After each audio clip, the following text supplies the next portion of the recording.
It's going to take just a sec, but here we go. All right, everybody. Yay, we're live in the group with Waltraud.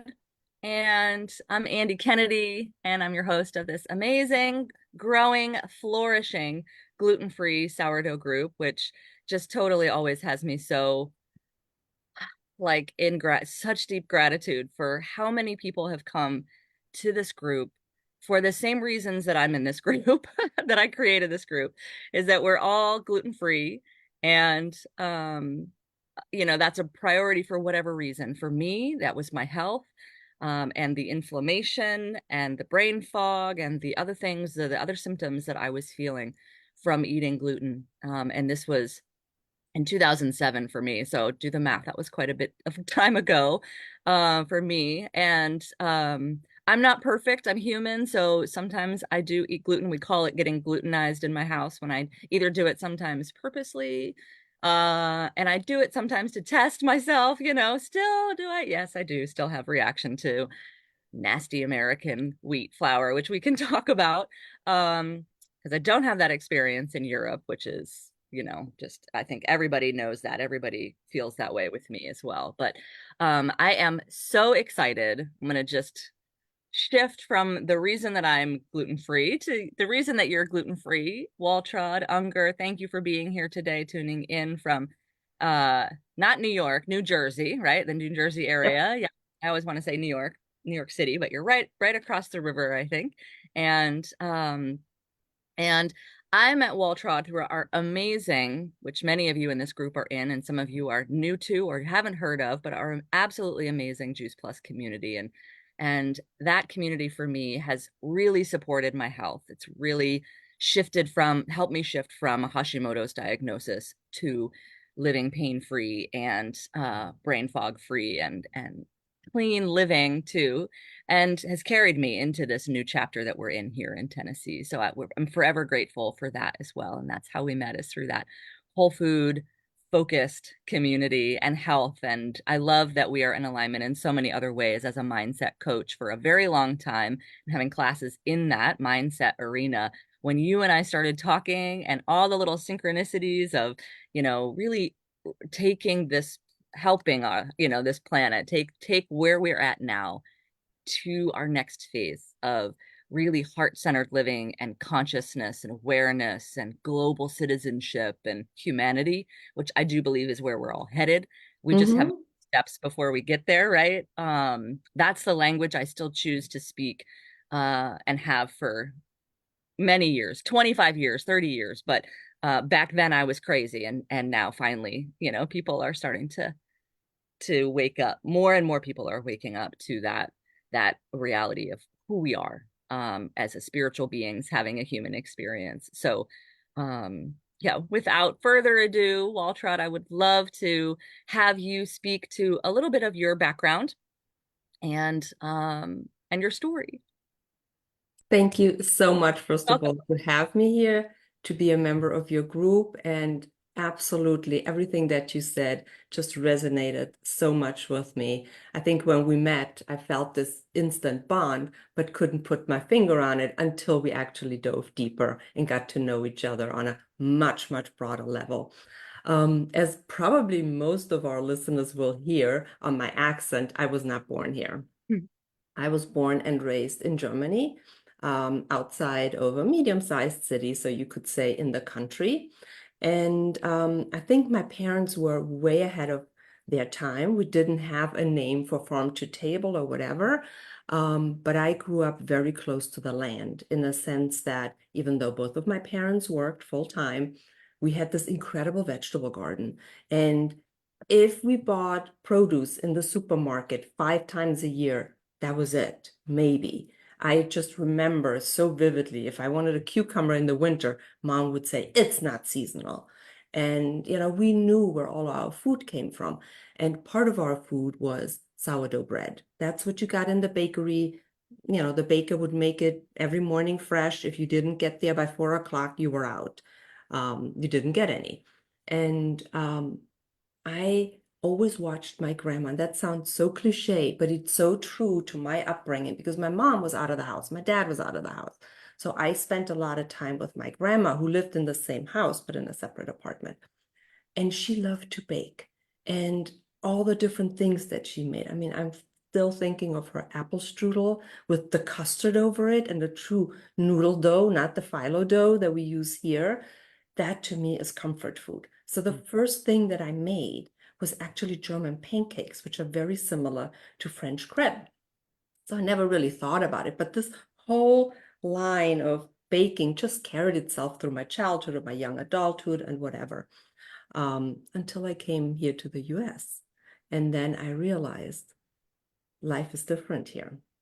Food Mhm. is different here. And Mhm. I missed this German sourdough bread so much. So while I was already at that time then in corporate America, so my background is in physics. I'm a research physicist. So researching and tinkering and experimenting is sort of my thing. But even though I had a full-time job, I started to bake sourdough bread. That goes back, a long time. But I didn't realize until I met one of my best friends when I told her that I had brain fog, migraines. I thought it just had everything to do with the shift of life and lifestyle. But she said to me, I think you're gluten free, gluten intolerant. And I'm like, no way. I've been eating it all my life. Mhm. And eventually she talked me into it because there were so many symptoms that we just couldn't address that I cut it out and the symptoms got better.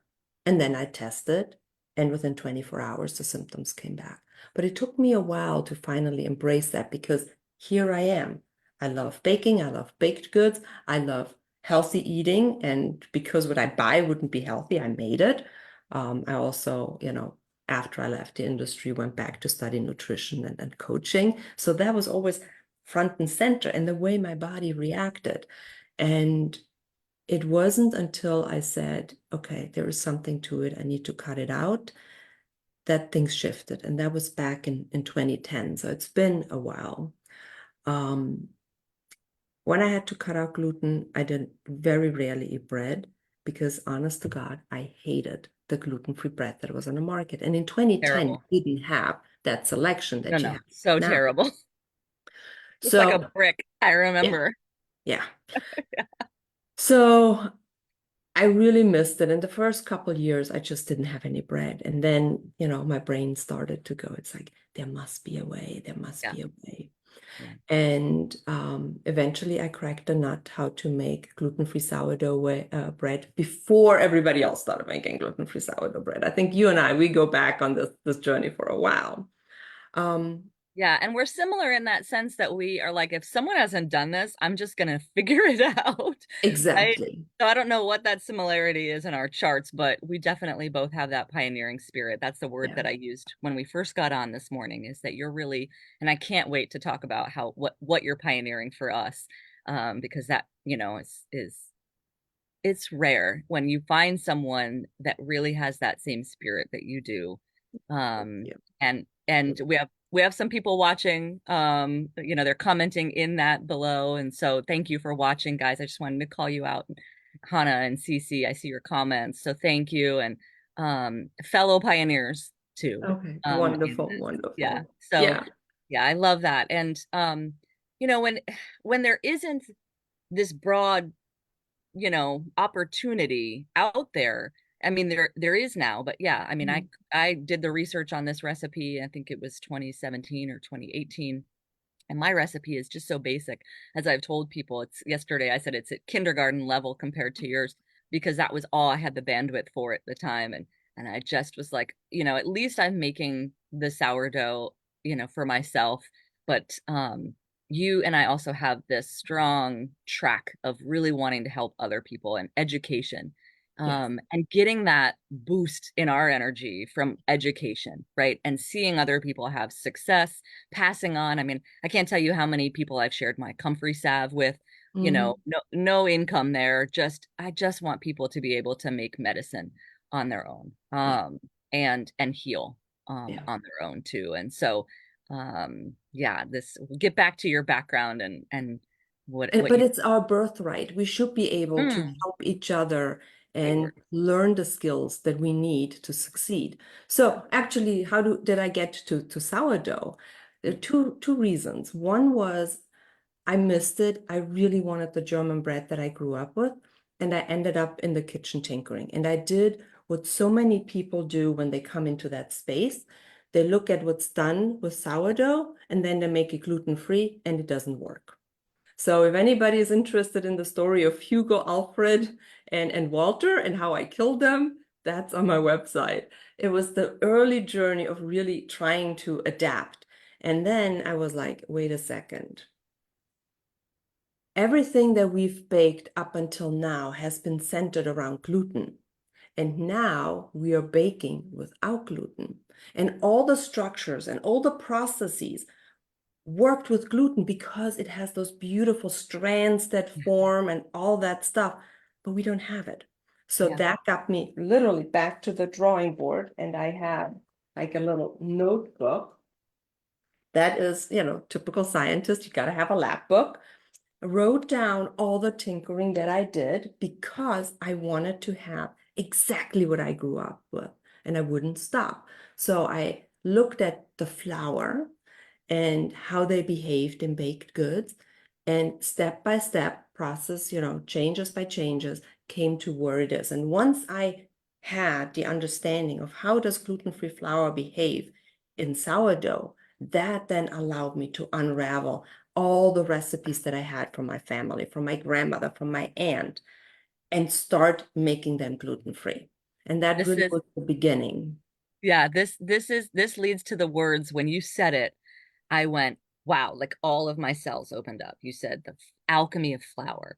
And as Yeah. a scientist, right, you have that background to understand, on a cellular level, blah blah blah, right? And I don't have that background, but I you get it, right? I used to always say to people, you know, when you're trying to clean up the counter and you can't, like, you got to scrape the gluten off the counter, that's that's kind of what it's doing inside of your body. That's what's holding the breads together. That's, it can be a good thing, it can not be for some people, and that tackiness, um it's a function of gluten that is very hard to replicate if you don't know what you're doing. You can't do that with a one-to-one flour. No, um, you can't. Because what I didn't realize in the beginning was that your typical one-to-one gluten mixes that you can buy, it doesn't matter which company it is, they are geared to exactly the middle line. So if you want to make cupcakes or, a pound cake or something like that, or maybe pancakes, they work pretty well. But they also are very high in starches yeah. because you want that same mouthfeel. And the ingredients are not all that great. Now, that didn't work for me because bread requires a much higher protein content. The flour has to have a much higher protein content.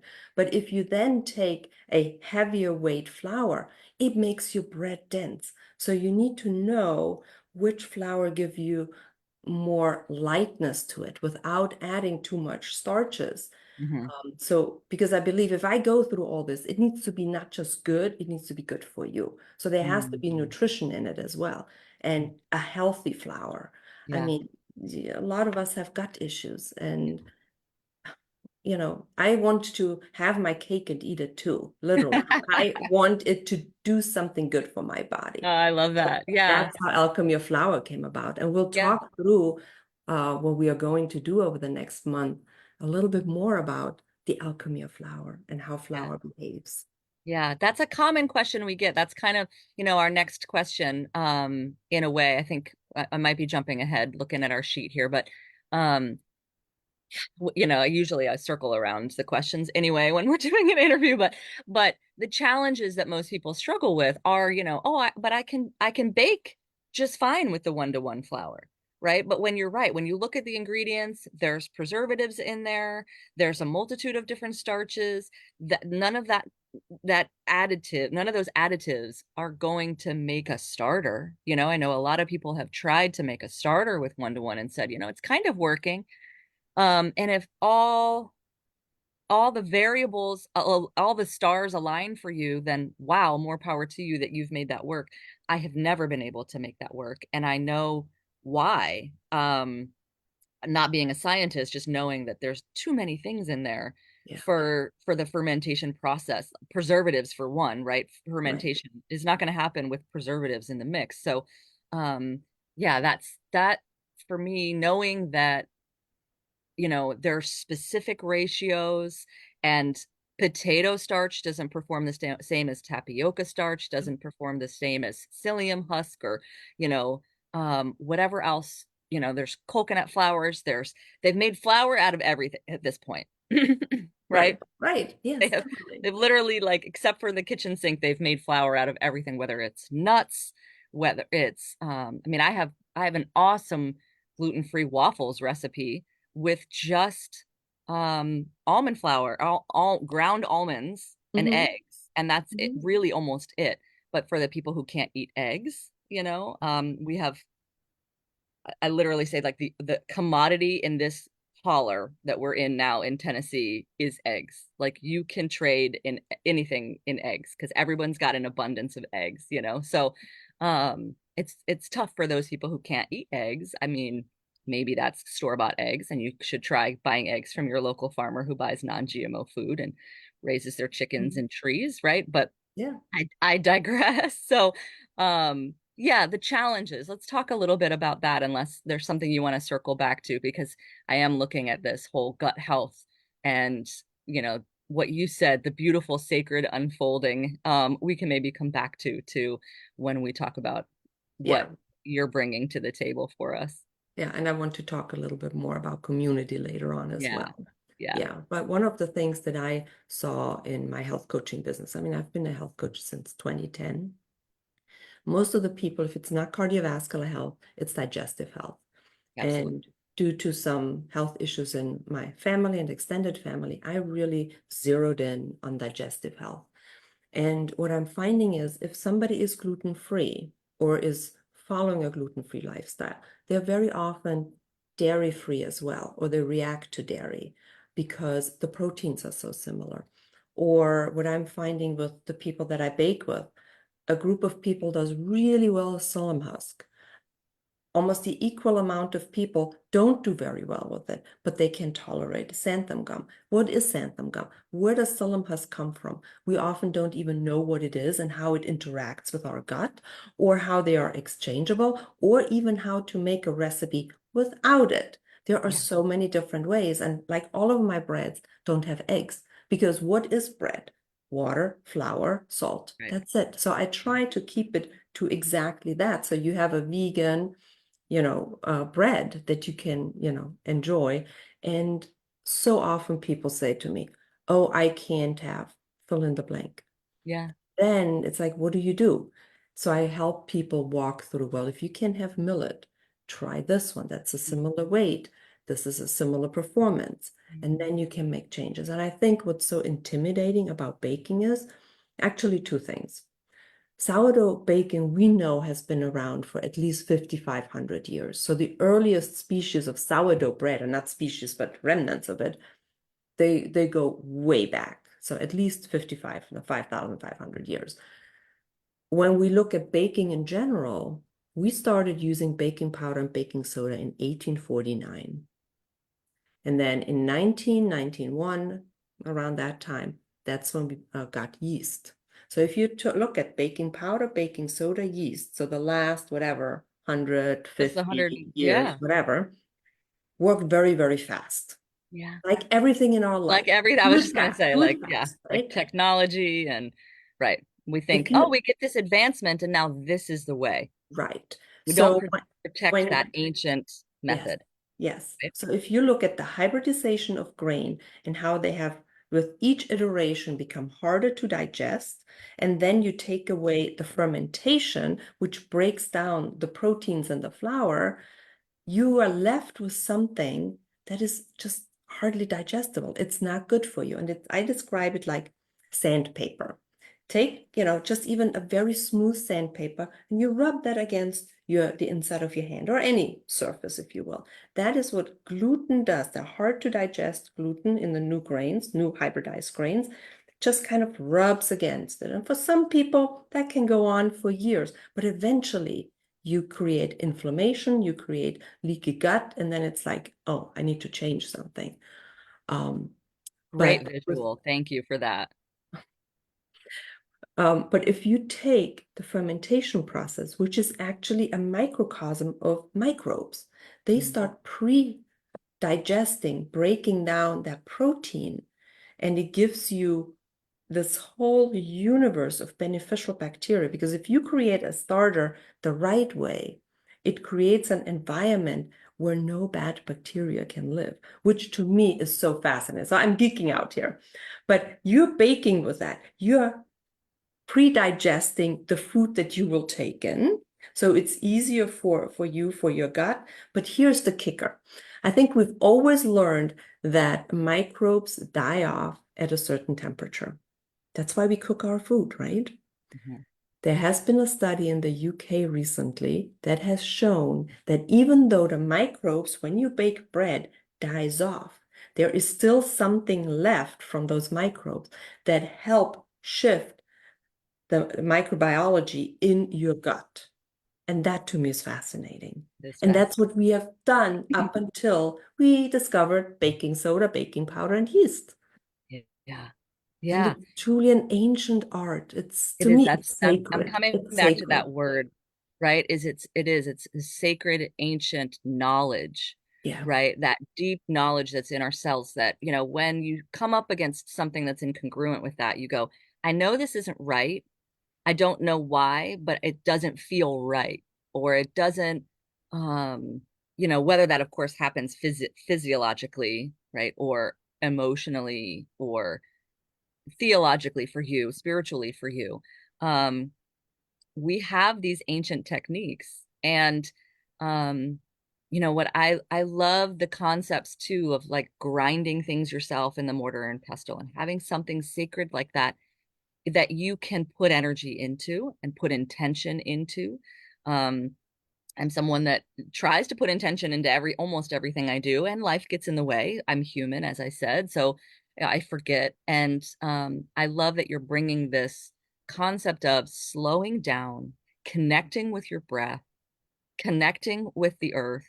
I just think of barefoot baking outside, kind of, around the hearth and You and know, I bake barefoot. yeah, I am barefoot right now. me I too. need to be grounded. This Yeah. is, yeah. And if anybody has been watching when I create content or join one of my live baking classes, they always know I'm in my kitchen, summer like winter, barefoot, grounded in, and we always do a meditation or mindfulness practice.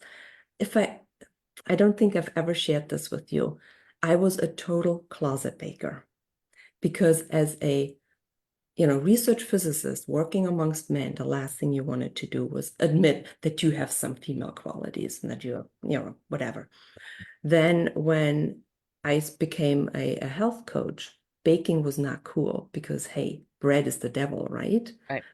So I never spoke about it, but I always noticed that I enjoyed it.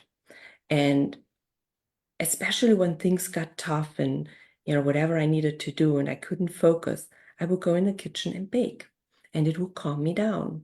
Mm. And it wasn't until we had a tragic death in the family. It's now 2.5 years.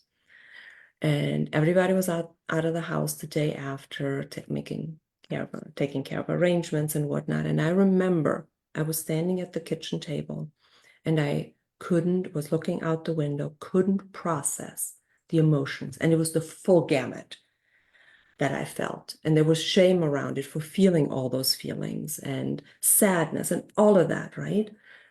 And I go to the cupboard and I take out ingredients for a red wine and dark chocolate cake that I have made, I don't know how many times as a teenager. And I just started chopping the nuts and chopping the chocolate and just stirring everything by hand. And I was so in that process. And then I noticed that I was able to process the feelings. And of course, my husband comes home afterwards and said, of all days you had to bake. And I'm like, yeah, I needed to bake.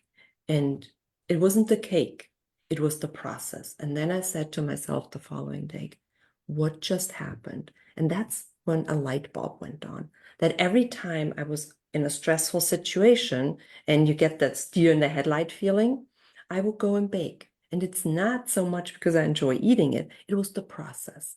So then I did some research, obviously, and I found that this chopping and stirring is kind of very similar to this rhythmic rocking that children do. It naturally calms down our nervous system. And I'm like, if that happened to me, I'm sure there are others out there. And then I started thinking back to, ancestors and what we do. And I said, here we are. I am definitely a modern woman. I chose to be in the working field in a man's domain. And I had to do this secretly, something that gets me grounded, that gets me in a meditative, creative zone.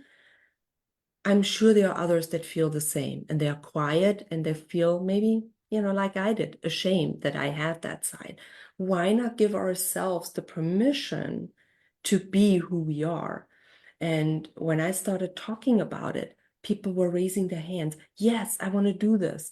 And I feel like what we've lost is the community and seeing each other who we are for all of it. And, I mentioned earlier, I grew up with my grandma and my aunt making the most incredible things.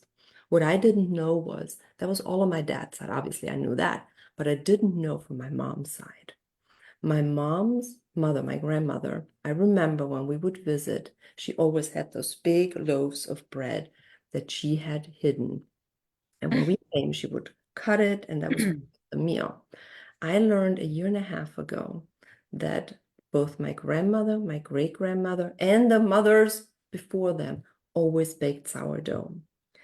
And it was done in community, not like, us maybe secretly in our kitchen. It was done in a community in the town hearth. And I remember it was this huge stone, outdoor oven. They would do it once a month. They would get together, all the women would prepare their own dough, and then they would assemble and bake their bread together. They would take turns, obviously, but it was a communal thing. So my grandmother baked bread once a month for the entire month. And my mom gave me her proofing basket. Wow. Now, this is way bigger than what I make because their family was huge. Huge. But this is from the grain, not from the grain, from the straw from her farm. So she made that herself, and that was one of the baskets that she proved her sourdough bread in. And Wow. then mom told me, and she said, this is for you. My mom never baked. It was always my dad. So I had no idea we had that lineage. Um, and they would hide the bread up where the grain was, deep inside the grain, because it kept it fresh. And if you think about way back, if you had a farm, you had mice. That's why you had cats too. So what happened was, so that mouse couldn't get to the bread, they would bury them because the mice eat the grains on the outside, but they would never go in where the bread was. So, I mean, if I think back to that, it is so, ugh, but that's how they did it way back when. And I think we miss at women as women, actually, I think all of us, even men, we Yeah, miss yeah. that community Yeah. of doing something together, teaching each other, talking to each other, being there, holding space, lifting up, encouraging. And when I started then teaching, when people started to ask me if I would let them, into this world that I sort of created for my own mental health, probably, definitely physical health, it was the fact that after a sequence of classes, we had a hard time parting. Hmm. People said, well, how can we stay in touch? They bonded, there were friendships being formed. And, being here in a country that I didn't grow up in, but I love being here and I have my new family, but, my mother, my aunts, they're all in Germany still. I wanted community. Yeah. And it got me on this path of defining what community could look like. What would it be for all of us to be lifted up, to sharing our gifts, our new ahas, or asking for feedback, or whatever it is that we need as we go through this gluten-free journey. And that is something, yes, where we started to talk about and where you felt, oh my God, you and I, we need to combine this. Yeah, absolutely. I've got someone going down. Speaking of cats and mice, I don't know what's going on down here, but I have a little disturbance down here. He's messing with something. No, it's just a Kleenex, thank goodness. Okay, so Oh, because they definitely bring me in stuff all the time. I was hoping it wasn't right now. And that all of that story is so I know everyone's going to resonate with that because there are things in our lives and our ancestry and our family history and our traditions, right, between women and also um it doesn't it's not some of them aren't sex related, right? It's like you said, your dad maybe baked, or my father did the same. He took his Italian grandmother's recipes and makes sausage and sauces and raviolis and pasta, and we used to make all of that stuff from scratch because that's how Nana did it, right? And that gives you that once that person is gone, um that connection to your story, your ancestry, your cellular memory, that we have lost in this world where we just live nuclear and chop off that connection. And our ancestors live far away or aren't here anymore, and you don't remember the stories, and you're not sharing that and unearthing that together and bringing that to the forefront, stirs up that cellular memory and that ancient knowledge and that intuition. So, in my high vibration coaching, we talk about really connecting in. I have a course on awakening that intuitive within, and all the things. There's so many things that we can tap into when we let go of logic brain and just tap into that sacred knowing within us, that deep within us. So, thank you for sharing all of that. As we know, in we've talked about this before. We can talk for 90 minutes and wake up and go, "Oops, there goes my morning." So, in the interest of time, I'm going to bring it back to because this is such a perfect segue to talk about community. And over the next 6 weeks, we're going to be baking together. The two times that I have led a workshop for this group, in November and then in January. We baked together. It was only over, a 2 or 3 week period, 2 week really period. And so we're extending that. This is a 4 week period. You'll have a couple weeks to prep and get your supplies, but we want everyone to go ahead and commit to this now to bake with us. We launch um, pretty much right after the holiday in July. You'll be in Germany. So yeah. this is so special that you'll be there. You'll be channeling that ancient knowledge for us in a way, but that you're also doing this during such a busy time of your summer, which I'm so grateful for. I know how travel can tend to take you out of that in a good way, out of that sort of logic brain reality that we, day to day spend the time in front of your computer. All of you who are entrepreneurs knows how that is for us. You've got to stay focused on your life and your business and all of the ways that we get information and connect with other people online. You take yourself out of that when you travel, and it's like, whoops, there goes 2 weeks. So I know how challenging that can be. And I so appreciate you tuning in for us, tapping back in for us, but then also being able to channel that magic for us from your motherland, which is amazing. It's just, again, another synchronicity. Those of you who know me deeply know that that's how I live my life. That's what my flagship course is based on, the intuition and synchronicity. And if we let go and tap in to the light and let that luminosity and those little messages and synchronous, you know, I call it connection points of the matrix, let those little magic moments and miracles of every day connect us to that deeper understanding. It's not just about sourdough bread. This is not just about gluten-free sourdough bread. This is about community. And so, talk to us a little bit. We're just going to, for those of you who are still hanging in there with us, we're just going to take another 10 minutes. So, stay in this last bit with us because this is the magic in hearing about what we're offering here. So can you talk about what you're creating, and then dial it back to what we'll be able to see? Because we're getting, you guys, this is huge. We're getting a beta test of something she's not even launching until September, because there's this very focused community that we have here in our gluten-free sourdough group. Yeah, so it's correct. I didn't want to launch until September because of that trip. And what's really interesting when you just said that, I'm just going to take a second on that. It's like that trip, I think, is a passing of the baton because it's my mom's 80th birthday. And she asked me to come there a few days early to help her bake. She would come and visit me at least once a year. And she has now decided that it's too much for her to go on the, journey from Europe to the US. So I know she's not going to come. And it will give me a chance to walk the old woods that I went with my parents, with my dad to forage and to be there with my mom baking and be with my cousins and my aunt where I learned so much. So it is kind of like, actually gives me chills just thinking about that. So yes, I wanted that community, and I'm not a Facebook person. I struggle with creating anything on Facebook other than posts. And that's why I'm so grateful for you as well that you got this community together.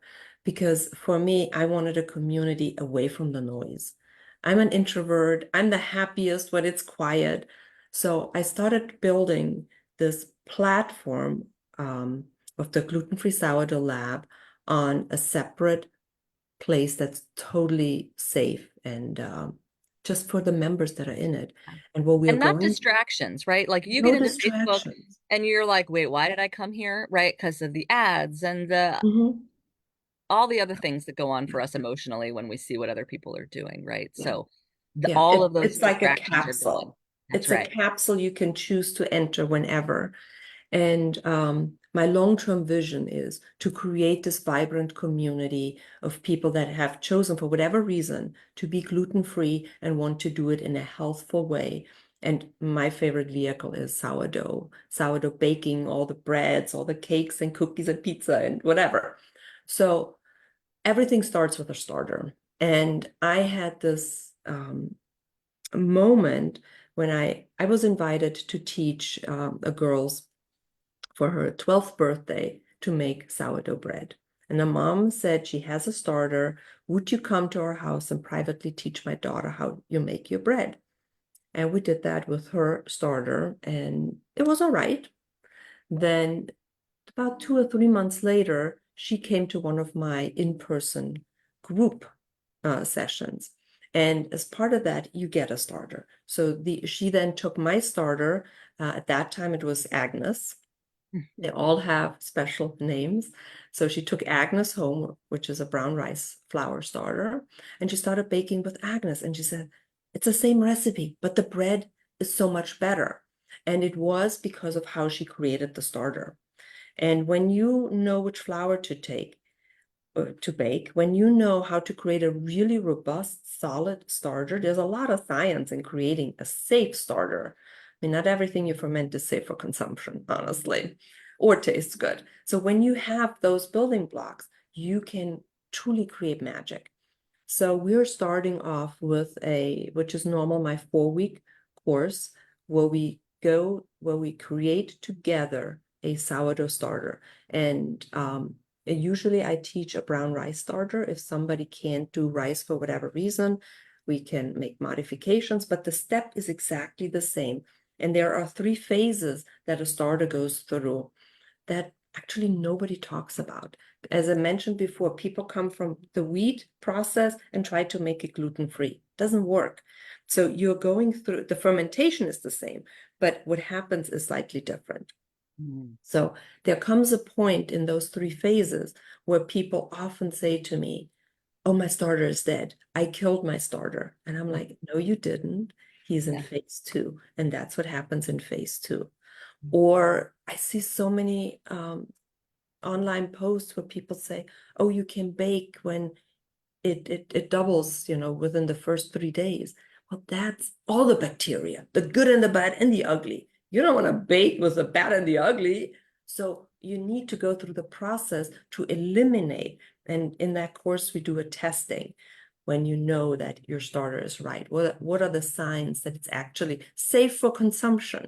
So Yeah. we'll go through that process daily with creating our starter so we can all see where we are, ask questions, because there's always the question of, well, do you think that looks good? Yeah. There are different I shades know. of gray, I can tell you, like, of the first 3 months in this group, that was a lot of the conversation. Is it too soon? Is it too late? Have I missed it? Have I done something? Is it?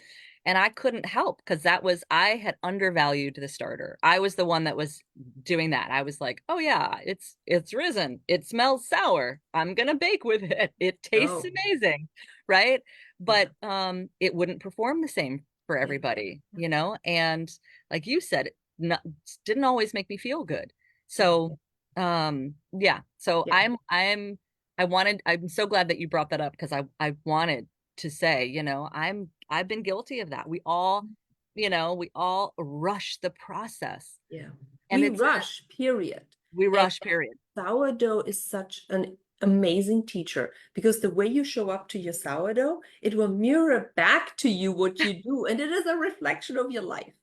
So if you're not ready to up level who you are, maybe that's not your thing. Yeah, But it is incredible if you say yes to that journey.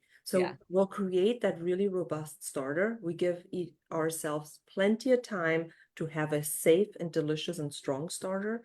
Then we'll test it together yeah. with two recipes. And then after that, we Why don't go you pull into that up while making. you're saying this? Why don't you pull up your Okay, yes, I can yeah, do that. So, pull and that then at up the so we can end, yeah, we are going to make a boule together. So this is the course. Can you all see my I can see it. screen? Yep, we're good. Okay. So this is the way I ran it prior the last couple of years without creating the community. We'll make that starter. Yeah. Then we actually it goes this way. We make pancakes or waffles. That's the way we test. And Hmm. in the course, I talk about exactly why this is works for testing and how we do that. And then once we know our starter is good, Look at we that, you make guys. a So bread. pretty. So this is this particular one, the image is of a German country bull. We will be making a nightshade-free bull. It will look the same, it will taste the same, but it's a different process because I've found a lot of people have to avoid nightshades. So those are the things that we will do in the first 4 weeks. Mhm. And usually I hold the container for 4 weeks, but because this is a beta Special. group, if you Yeah. will, it's a special group. So everything else is launching in September. I want to keep that container open and give you access to all that information all through the summer until the rest starts. And then people can decide what they want to do. And I want to show you what's to come. And that's just a snapshot. So this is my website. All those links go to my old setup, so they are not connected to the Yes. new. So And if you that's, say yes, yeah, you have to go through Andy's link. that's right. Yeah. And I'll be posting that right after this interview. We'll have that open for about a little less than 48 hours, Yeah. through today, through tomorrow. You'll get $5 off. So it's normally $49.99. It'll be $44.99 to join. And like Waltraud said, that gets so much support. And I'll just post it. I don't need to pull it up. I'll just in the interest of time because I love your pictures so much better. But um, I'll post a timeline. So in this timeline, we're starting out today with registration, and you can get into registration today and tomorrow. Early bird ends tomorrow at midnight, and gets you that $5 off. So even if you're watching this video on Friday, it's okay. You can still join the registration. You just don't get that $5 off. And then ultimately our registration will close July 3rd. So that's your deadline. If you're watching this video and it's July 3rd at 11 p.m., you need to sign up. Stop the video, go sign up. Look for that Right, post. right. All of those links and posts I will pin to the top eventually, so you'll be able to see that. those links, and if for the next, whatever it is, 40 or 36 hours, you'll be able to get that $5 off. What else are we getting it for those? What are you giving for those people who sign up in the next 36 hours? I really thought about what would be appropriate. Yeah. And being a fan, total supporter of seasonal living, Yeah. I've been working on a German seasonal fruit topped coffee cake Mm, with sourdough. mm, And it's not published. yeah. It is tested, but not official yet. And I would love to give to people that say yes within, the 36, 38 hours or whatever it is until tomorrow at midnight, an invitation to join me to create that content. You will have access to the recipe and the tools list ahead of time, so you can bake with me while I record it for what's to come in the fall. Mm, It's not going to be, it probably won't be posted until several months after. Um, so you get to watch, you get to bake with me, and you get to ask me questions afterwards. So I will yeah. pull that curtain back on Yeah. how to That's create recipes, how to so share it, huge. how to make it, and have that access. And what I have on the screen right now, before I stop the screen share, this is just a snapshot of all the things that I have taught over the past years that are eventually moving into that, what I call the Gluten Platform. Free Sourdough Lab, Yeah. into that sacred container. So this here is the bowl that we are going to make. There will be at some point the roasted garlic and rosemary sourdough, Mm. just so delicious. Yeah, my husband's Or- gonna lose his mind over the next three months, but that's okay. He's All gonna be right. like, "Why are we baking all of this bread?" And he loves bread.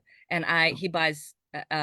He's not in this group, so I can throw him under the bus. He buys white bread, not gluten free. Not. He's still eating like he's 10 years old sometimes.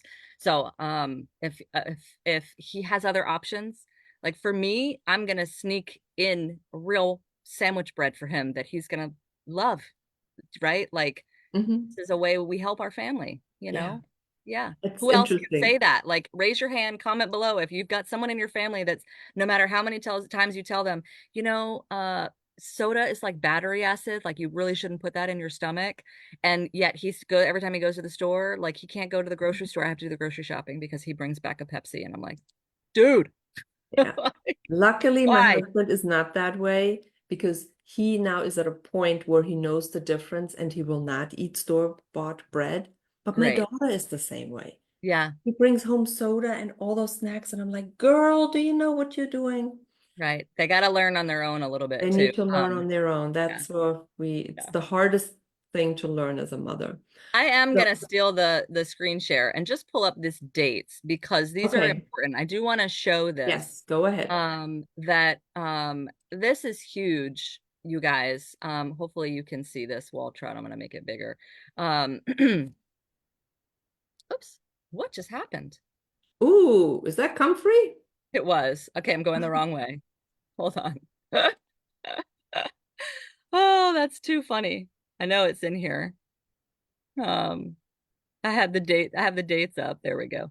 Now we Um, know it's live. Yeah, right. Exactly. It's live for sure. I have to go back to my home screen here and pull it up. But in these dates, what Waltraud mentioned, we've got this absolutely amazing um lineup for you guys where she oh crazy, now it won't open. Okay. We've got I'm gonna abort on that because in the interest of time, we're over. But we've got three Q&As with Waltraud that she's coming to us, there it goes, finally, from Germany, as we said. To be able to do that with us is amazing. And you're going to get so much extra from her. I want to also bring this up. Like, how many of you have wasted product? Like, I feel like sometimes I'll go through a whole bag of gluten-free powder, flour, and I have nothing to show for it, really. And so time, ingredients, money, like for what we're getting for the $45 here is amazing. We've got someone at our fingertips that you can ask questions to, an expert. Stop trying to YouTube University this and patchwork quilt this, right? Because if you have a result, I mean, we were constantly talking about it's too gummy, it's too sticky. My recipe, it doesn't translate across every platform. I've dialed it. It works in my little toaster oven, right? But it doesn't work in a big oven. And I was talking to Carol. I'm like, okay, without the big oven, I have this air fryer convection oven now. It's pretty big. I could probably bake a boule in it, but I think I'm going to make a solar oven this summer. For those of you that don't know, I live in a yurt. I'm off grid. I rerun on solar energy. We don't have a big oven up here, and we don't have our community hearth yet built here at our intentional community in Eastern Tennessee, Shambhala, where I reside. So we are going to have a hearth, and when we have this hearth that we've built out of stone and bricks and, fire, we are going to have Waltraud come and christen it for us with her gluten-free sourdough amazing energy, right? But that's probably next summer, maybe this summer, we'll see, but probably next summer. Um, and and so until then, I am gonna test cooking in a solar oven. So I'm excited to see that. But for you, you've dialed this in, and the rest of our group is mostly in a normal kitchen. So I can't support you guys in this way. And this is why collaboration is so powerful, because some of us have ideas and some of us have implementation, right? And have done the research and taken out the brain damage. And so, again, July 3rd is the close. Come back and look in the next few moments. We're going to post, as soon as this is over, I'll get in that group and we'll uh, um, dial in that QR code and discount code. There is a discount code to go to her when you go to her link to plug this in. It's a completely different one than she pulled up. And then we begin July 10th doing this together. So you'll want all of your ingredients before July 10th. We've got 3 weeks to get that. That shouldn't be a problem. We've got a holiday in the mix there. We wanted to give you a little extra time because some of us here in the US travel for that. And of course, in Europe too, because I know some of our people are watching from not out, not in the US, Europe, and around the world. Like summer is the time where a lot of people check out. So we want to give you a little extra time to get those ingredients. And then we've got these 3 Q&A sessions, the one that's on the starter. And all of this will be in that circle community that she's created, that sourdough lab. So not in this Facebook group. So if you're watching this again later and you're like, where do I get into this group? I'm gonna tease some of that all along, because then when this is over, we are going to launch a second one. So if you've missed it in July because you've been, on the road or whatever, know that you can get into this in the fall as well. But we are, and I had this download from Spirit yesterday, is the sisterhood through sourdough. I know we have men in here, and I put that in there, and then I went, oh, but it's your divine feminine that's tapping into this gluten-free sourdough baking. So this is a sisterhood through sourdough. We have 2 of those Q&As to follow up. We'll have support through, like she said, all of August as well, in September. So I know we'll have a lot of community in there. So look for all of those things, the sign up, the registration, the ingredient list, all in here, as we start to migrate this smaller group of us. I hope as many of you, I hope it's hundreds of us that come in through this group for you, Waltraud, because what a way to really have a focused intention with people who are already looking for this. No, this group is not messing around. We know why we're here, Yeah, right? We know we're here for gluten-free sourdough. yeah, That's such a clear intention. And we know we're here because of celiac and Hashimoto's and inflammation and all the other things, a poisonous environment, toxic ingredients, right? We're here for all of those reasons. And so say yes, because this is for you. This is what you've been looking for. If you have a hiccup around the cost, just weigh it in all of the value of your time and wasted ingredients and having the guru at your fingertips for this.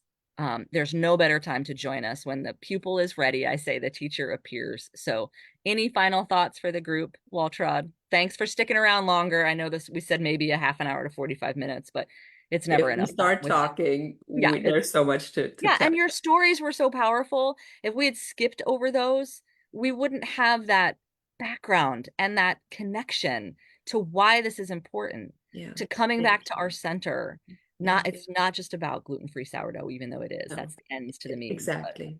yeah. Exactly. It's just a small little sliver. And what we didn't touch upon is because this is so early in the process of what I'm creating. I view the people that raise their hand and say yes, you're my founding members, our founding members. So I will never offer that at that level, at that Okay. price before. And I know other people say that, and it makes whatever. But I mean it from the bottom of my heart. Come in and contribute, learn, take what you need, but also leave feedback. I want to hear from you how that process is working because this is the first time I'm opening it up. And you get in as the founding member. I want to hear what's missing in there. How Mm. can we maybe bring other areas in that I haven't even thought of? Or how it could be so much better. So look at it this way. Yes, I think it's a really great offer, and I'm so looking forward to baking together. And those Q&As, I mean, in the beginning will be all around starter, but then we're going into the pancakes and waffles, and eventually we'll talk about the bread and why is my bread gummy and why is this. So we cover all of that. Plus we have this extra month, but also widen the lens and come in and say, okay, if this is my community, your community, what's missing? How can we make it to be the place that we want to hang out in? Mm. Oh my gosh, thank you for all of that. What a great way to wrap this up in a bow for us, and bring our focus back to that collaboration, Yeah, and that sisterhood, and that all boats rise together, right? We are in this together, and we don't know what it looks like in right. December. You never do. And Never do. one of my favorite things is to just set that intention.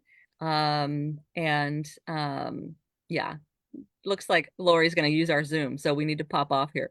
But yay. Thank you, Waltraud. Thank you, Thank everybody, you. for being here. And with that, definitely tune back into the group, and we'll watch what's coming, and you'll be able to be part of it. So thanks for being here, everybody. Thank you, Waltraud. Thank you, I'm so Andy. grateful for you, and you're amazing. Thank you. Thank you. Likewise, I'm so grateful to you, and I can't wait to see what we can create together. So thank Absolutely. you. Okay. And much love Bye. to everybody. Yeah. Bye. Bye.